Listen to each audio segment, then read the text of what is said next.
نخست تاسو ټول ته ښه راغلاست وایم د ننني پروګرام لپاره چې تاسو ټول حاضر یاستئ د انسټیټیوټ مطالعات استراتیژیک افغانستان ادارې ته د همکارانو نه چې په دې اړه یې هلې ځلې کړي دي، کوښښونه یې کړي، دغه پروګرام یې دایر کړی دی، ډېره زیاته مننه کوم. دا یو د هغه مهمو موضوعاتو نه ده چې په افغانستان کې د ځمکې اړونده قوانینو تنظیم، ترتیب او منازعات د ځمکې یو د اساسي مشکلاتو نه په افغانستان کې تشکیلیږي. د ځمکې منازعات په افغانستان کې مختلف لاملونه لري چې د دې لاملونو ته په کتنې سره ثبت او راجستر د ساحات غیر پلاني دی. همدارنګې د مافیا حاکمیت په ټولنه او په جامعه کې نور هغه مسایل چې د ناامنیو لامل ګرځي په افغانستان کې تحقیقاتو او ځینو څېړنو ښودلې چې اعظمي فیصدي د ځمکو د مدني منازعاتو په محاکمو کې هم د ځمکو منازعات تشکیلوي. دا هغه موضوع ده چې ډیره زیاته مهمه ده په افغانستان کې. همدارنګې د افغانستان قوانین چې وضاحت نه لاره د تنظیم امور زمینداری په حق باندې، همدارنګې د استملاک په حق له ثبت او ساحات غیر پلاني په حق باندې، دا یو ډیره زیاته مهمه موضوع ده. زموږ همکار ښاغلي نافع چودھري چې په دې موضوع باندې تحقیق تر سره کړی دی، دا هغه موضوع ده چې موږ ته واقعا ضرورت لاره او په همدې موضوع باندې تحقیق تر سره کړی. د تحقیق خلاصه به زموږ همکار بعدن وړاندې کړي، اما د دې نه مخکې موږ سره په ننني پنل کې موجود همکاران چې دي، محترم هادي ایوبي دی چې دی هم تحقیق کوونکی دی په انسټیټیوټ مطالعات استراتیژیک افغانستان سره. زموږ دویم همکار چې په پنل کې به زموږ سره ګډون کوي محترم رئیس صاحب سیاد احمدي دی چې ریاستي رسیدګي په منازعات زمین د وزارت شهرسازي او اراضي کې کار کوي. همدارنګه زموږ سره دریم همکار چې په پنل کې زموږ سره برخه لري محترم شعیب رحیمی دی چې د پوهنتون استاد دی او په دې اړه باندې ډېر تحقیقات هم تر سره کړي دي او کافي تجربو څخه برخمن دی. زموږ وروستی همکار جناب عتیق الله ساکت صاحب دی چې د یو ان هیبیټاټ په منازعاتو بخش کې کار کوي. یو ان هیبیټاټ ډیر موضوعات د ځمکې او تنظیم امور زمینداری په مخ وړي چې یو د هغې نه د دوی سی اف ای پروګرام دی، همدارنګې او سی اکیوپنسي سرټیفیکیټ چې په وروستیو کې کار په باندې کړی دی او تر ډیره حده تقریبا په مختلفو ښارونو کې شروع شوی هم دی. نو په همدغه موضوعاتو باندې زموږ سره پنل بحث کوي او د دوی موضوعاتو د تحقیق نه وروسته موږ تاسو کولی شو چې خپل سوالات ارائه کړو او د سوالاتو سره زموږ همکاران به د دې لپاره ځوابونه وایي. بسیار زیاد تشکر از جناب سیاد صاحب احمدی. در این اثنای برنامه از جناب شعیب رحیمی استاد دانشگاه تقاضا به عمل می آید تا نظریات خود در مورد تحقیق و همچنان رسیدگی به منازعات زمین ارائه بکنه. بسیار زیاد تشکر. بسم الله الرحمن الرحیم. د لوی بخونکي څښتن طالب سپیڅلي نامه ټولو ته سلامونه او درناوی. اول خو د اقتصاد یو لوستونکي یا زده کوونکي په حیث باندې د افغانستان د ستراتیژیکو مطالعاتو انسټیټیوټ نه مننه کوم چې دومره مهم موضوع باندې دوی کار وکړه. د یو لوستونکي په حیث باندې اکثر اوقات چې کله موږ د افغانستان په اړه واړو معلومات ترلاسه کړو، تحقیق وکړو یا لیټریچر ریویو کوو، له بده مرغه ډېر تحقیق چې دی هغه نشته دی. که موږ ګورو هم د تاریخ په اوږدو کې که موږ ګورو کومه تاریخي څېړنه وکړو نو بیا هم موږ مجبور یو چې پخواني کتابونو ته مخه کړو چې هغه هم ډېری خارجیانو لیکلي دي. بارنارډ روبن کتاب ته مجبور لاړ شو یا د لویس دوپري کتاب ته لاړ شو. دغه په دې وروستیو کې ډېر مهم پرمختګ دی چې دغه خپله زموږ ستاسې انسټیټیوټونه دومره په پښو ودرېدلي دي چې دومره مهمو موضوعګانو باندې کار کوي. د اقتصادي نګاه نه کله چې موږ د ځمکې بحث پیلو نو هغه درې اساسي د تولید دپاره کوم عناصر چې موږ لرو، لانډ، لیبر، کیپټل، په هغه کې اول موږ د ځمکې نوم اخلو ځکه چې بې له ځمکې موږ نشو کولی چې تولید ترسره کړو، ورسره دغه نور عناصر بیا یو ځای کېږي. همداراز که موږ وګورو د دغه مختلف اقتصادي نظامونو هغه یوه ډېره عمده برخه هم د ځمکې تولید، د ځمکې ویش، د ځمکې واکمني وه. که موږ وګورو کیپټلیزم او سوشلیزم کې هم هغه یا کمیونیزم کې هم هغه لوی جنجال چې را برسېره شو، د هغه لوی علت هم دا و چې هلته هم د ځمکې موضوع، د ځمکې حاکمیت، د ځمکې تولید په اړه وه. که راشو په دې وروستیو کې خپل ګاونډیانو ته وګورو، د دوی اقتصادي وضعیت ته که موږ وګورو، هغه هیوادونو چې په وخت باندې لینډ ریفارمز یا د ځمکې په برخه کې اصلاحات رامنځته کړه هغه اوس اقتصادي نگاه نه ډېر مخکې دي. که موږ وګورو هندوستان او پاکستان په یو وخت یو ورځ توپیر سره خپلواکي ترلاسه کړه، هغه نه وروسته دوی لګیا دي تقریبا 90 کاله کېږي چې په یو شکل او په بل شکل باندې دوی اقتصاد پرمختګ کوي.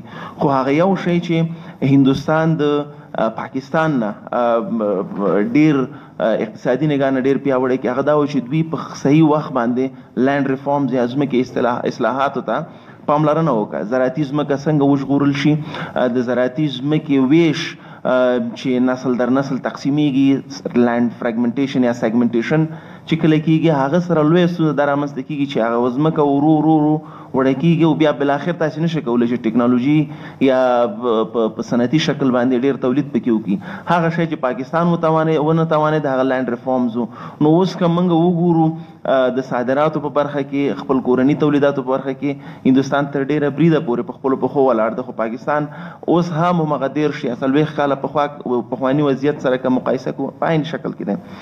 که راشو افغانستان ته، افغانستان کې هم وخت ناوخته د لینډ ریفارمز یا د ځمکې په برخه کې اصلاحاتو باندې کار شوی دی، خو له بده مرغه ډېر سیاسي بڼه یې درلودله. هر چا چې هڅه کړې ده چې د ځمکې د اصلاحاتو په برخه کې، ټکسیشن په برخه کې یا عوایدو باندې مالیو په برخه کې هڅه وکړي، حکومت د خوا نه مخالفتونو سره مخ شوي دي. خپل حکومتونه هم په خپل واکمنۍ پر مهال باندې ډېر زیات په ډاډ باندې دا کار نه دی کړی، ځکه که تاسې ریفارمز راولئ، تاسې هلته مالیه وضع کوئ، د ورځ په پای کې تاسې د خلکو ملاتړ له لاسه ورکوئ.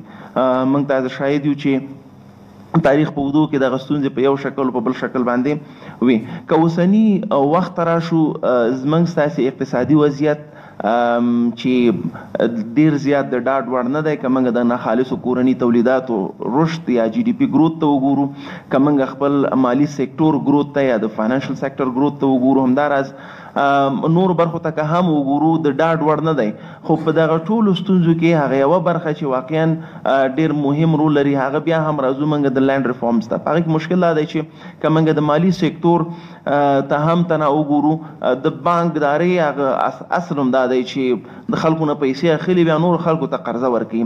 له بده مرغه په افغانستان کې زموږ ستاسې د ځمکو اسناد، که هغه کور دی، که هغه رهایشي ځمکې دي، که هغه زراعتي ځمکې دي، په دې درېیمو برخو کې د اسنادو اعتبار د هغې تثبیت ډېر ستونزمن کار دی. همدغه لامل دی کله چې یو سوداګر بانک ته ځي او د بانک نه دا پور راخلي، نو له بده مرغه د ورځ په پای کې هغو ته دومره ستونزې رامنځته کېږي چې بانکونه دومره شرایط سخت کړي په دوی باندې، د بېلګې په ډول د رسک لوړ رسک په خاطر په دوی باندې د سود یا د سود هغه فیصلونه په دوی باندې لوړه کړي. همداراز په دوی نه وخت ناوخت اسناد نظارت ډېر سخت کېږي، نو دا د باعث کېږي چې زموږ ستاسې ډېرې پیسې، ډېره پانګه چې باید د زموږ د کورونو د بالښتونو نه وتلی وی په بانکونو کې پراته وو، د بانکونو نه بیا صنعتونو ته وړاندې شوي، نو زموږ صنعتونو د پام وړ رشد کړی وی. خو له بده مرغه په افغانستان کې دا چې موږ تاسې نه یو توانېدلی چې په دغه برخه کې هغه اسناد چې د تضمین په خاطر کارېږي، په نوره نړۍ کې هم په عین شکل دی، په امریکا کې، اروپا کې یا مخ په وده نور هېوادونو کې، په اسیا کې هم چې وګورو نسبتا زموږ نه د هغوی وضعیت ښه دی. همدا راز دی، همدا باعث کېږي چې ستاسې دغه پانګه چې په کورونو کې پرته ده دا ځي بانکونو ته، بانکونو نه دا بېرته راځي صنعتونو ته، او هغه یو د پیسو یو ګردش پروسه شروع کېږي. په افغانستان کې له بده مرغه موږ نه یو توانېدلی. یو خوا ته موږ سوداګر لرو چې هغه پانګې ته اړتیا لري، ارزانه پانګې ته اړتیا نه لري، اسانه پانګې ته اړتیا لري، مجبور دی چې د بانک نه پور واخلي، هنر هم لري، کار باندې هم پوهېږي. بل خوا ته زموږ ستاسې هېوادوال دي چې هغوی پیسې لري خو نه پوهېږي چې څنګه سرمایه ګزاري وکړي. دغه دواړه زموږ بانکي نظام کولی شي چې دغه دواړه سره یو ځای کړي تر څو هغه پانګه چې بې ځایه زموږ په کورونو کې پرته ده هغه لاړ شي صنعتونو ته، زموږ صنعتونه رشد وکړي تر څو زموږ د بېکارۍ، بېوزلۍ دغه سلنه چې 40 سلنه نه زموږ د بېوزلۍ هغه سلنه لوړه شوې ده.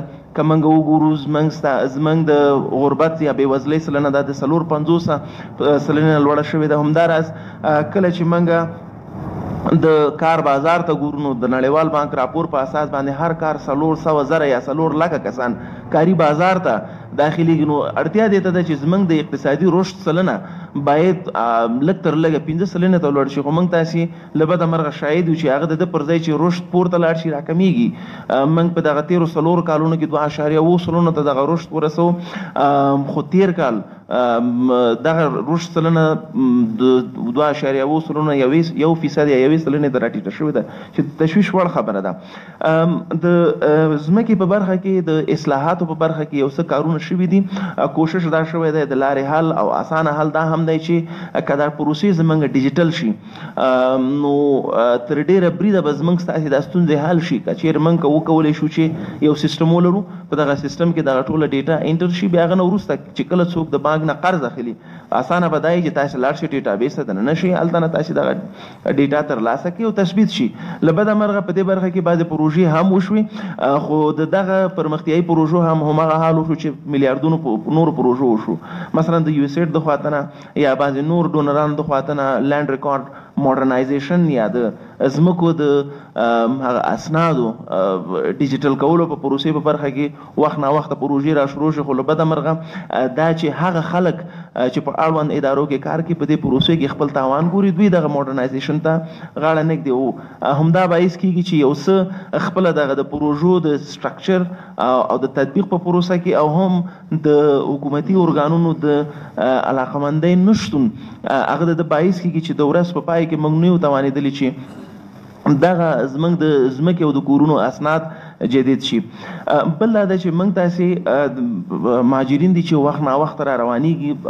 ډېری خلک د نورو هیوادونو نه موږ تاسې شاهد یو چې 2 لکه کسان تېر کال په ایران کې چې کله اقتصادي ستونزې رامنځته شوې تقریبا 15-16 لکه افغانان په یو وار د ایران نه راځي بیرته افغانستان ته. همداراز په پاکستان کې هم چې کله د مهاجرینو دپاره وضعیت سخت شي هغوی هم یو دم خپل افغانستان ته رامخه کړي.